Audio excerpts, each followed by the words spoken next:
If we look at the wonders of island gigantism, one that comes to mind is that of the giant tortoises of the Seychelles and Galapagos, slowly roaming around their island homes, grazing on low-lying vegetation and browse. But what if I told you that these giants may not be as unique as they seem?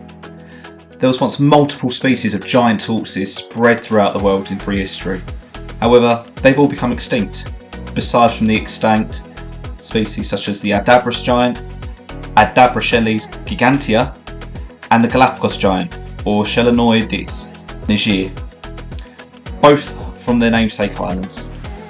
These tortoises are of similar size to one another, weighing around 417 kilos and measuring up to 1.3 metres, which has led many to believe that they were in fact related. However, it is now believed they have just converged to similar roles. For example, the Adabrus group is closely related to the Malagasy families of Atrochelys, which is including the radiated and ploughshare, and the Pyxis, the spider tortoises, whilst the Galapagos is a member of the Chelonoides group, which is a South American in origin, which includes both the red and yellow-footed tortoises and the closely related Chaco tortoise. Whilst the remaining 10 out of 16 subspecies of the Galapagos tortoise has been limited to their island chains, the Adabrachelys was much more widespread, with at least 9 species and subspecies being spread throughout the Seychelles, Glorioso and Comoro Islands, as well as Madagascar. However, the number is now down to just the one subspecies, Gigantea gigantea, being the last. However, there are reports of Gigantea arnoldi and Hololysia still surviving in captive and reintroduced populations. There were once more species of island tortoises that once inhabited our world until their extinction.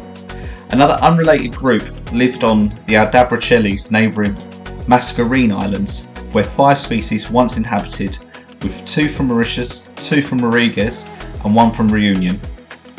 These all varied in size, with the largest being the Reunion species measuring 50 to 110 centimetres and the smallest being the domed Rodrigues species around 40 centimetres in length.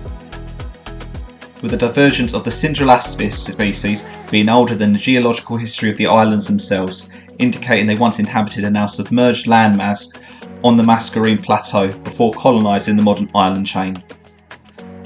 The tortoises evolved into roles of both the grazer and the browser of the islands, with the saddleback species exhibiting a larger size, a longer neck and an upturned carapace to reach taller vegetation, whilst the dome-shelled species was often smaller and more low-lying. This is convergent with the extinct Galapagos giants, who exhibited similar body plans depending on what islands they inhabit, where the saddleback species survive on the drier islands, whilst the domebacks on more humid islands. Because of the lack of island predators, the Mascarene tortoises also evolved accordingly. They have reduced legs and scales, with their shells averaging just 1 mm thick, adding to their detriment and eventual extinction. The Caribbean was also home to 10 giant tortoises, spread throughout the islands of Lacanian Archipelago, Greater Antilles and Lesser Antilles. These were in the same family as the Galapagos giants, meaning they were not the only island giants in the family. Just as with other extinct island tortoises, these survived into historical times, however they did not survive long after humans come to the island. The largest tortoise species on the mainland today is the sulcata tortoises of Africa, and is often a common mainstay within the pet trade. But why do I mention this?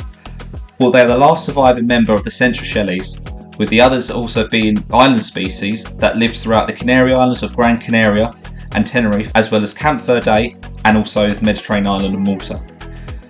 The species Bacardi of Tenerife and Volcanica of Gran Canaria were both large species measuring 65 to 95 centimetres and also up to 61 centimetres shell length, respectively, compared to the extinct sulcata tortoise, which is a shell length of between 58 and 86 centimetres depending on the gender.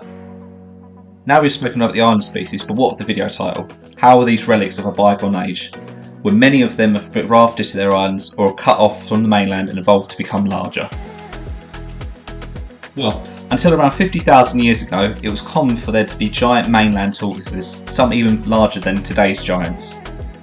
And as it seemed that every continent had its own giant tortoise. These included Titanocelon of Europe that survived into the early Pleistocene 2 million years ago and grew up to 2 metres in length, Solitudo of the Mediterranean islands of Menorca, Malta and Sicily that survived till about 12,500 years ago, and they grew between 1.1 to 1.3 metres. Hesperotestudo testudo of North and Central America that survived till about 10,000 years ago and grew to 150 centimetres in length. And finally, the largest Megalochelys of South and Southeast Asia survived until around 1.2 million years ago. However, there are still evidence of some insular species survive until around 12,000 years ago on Timor, with these giants grown to 2.4 metres in length. But did you notice anything weird?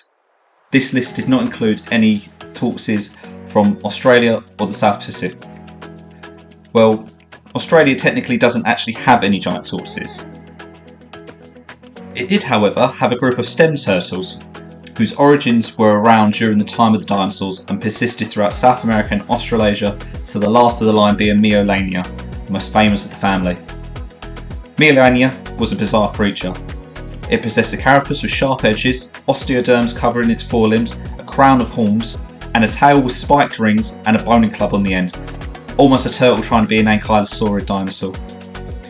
These were believed to be used for intra-specific competition and for use during foraging. Meolania was found on mainland Australia, New Caledonia, Lord Howe Island and Vanuatu. However, the later is debatable as to whether it is a type of Meolanid or an actual giant tortoise. And they all survived until about 3,000 years ago, where they eventually become another victim to humanity.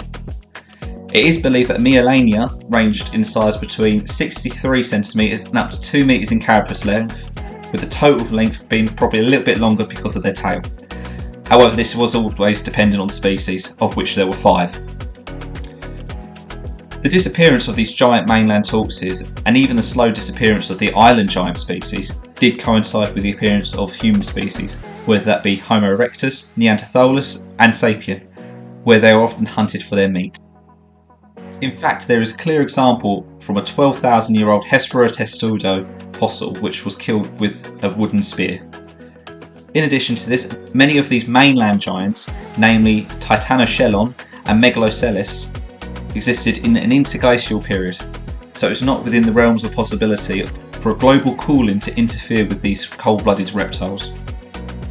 It took a while for humans to find the island refugees of these giant tortoises, with these islands not being found until around 1170 on Abaco Island and the 1400s on Turks and Caicos Islands in the Caribbean, and the 1500s with the Seychelles and Mascarenes.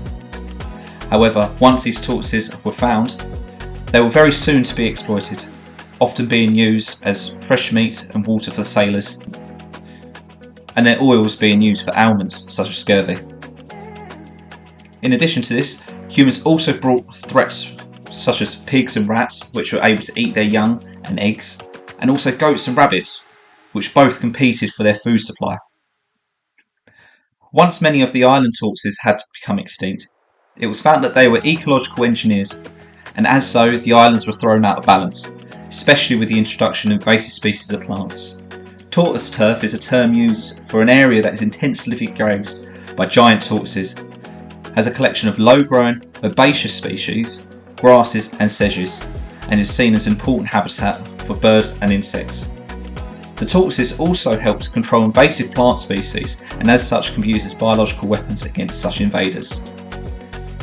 In fact, the Aldabra giant tortoise has been chosen as an ecological replacement for not just the extinct Malagasy species, Adabrachelys abrupta and Grandidiaria, but also to replace the larger mascarene tortoises such as the similar sized Saddleback Rodriguez giant tortoise, with plans to be joined by the radiated tortoise as a replacement for the domed Rodriguez giant.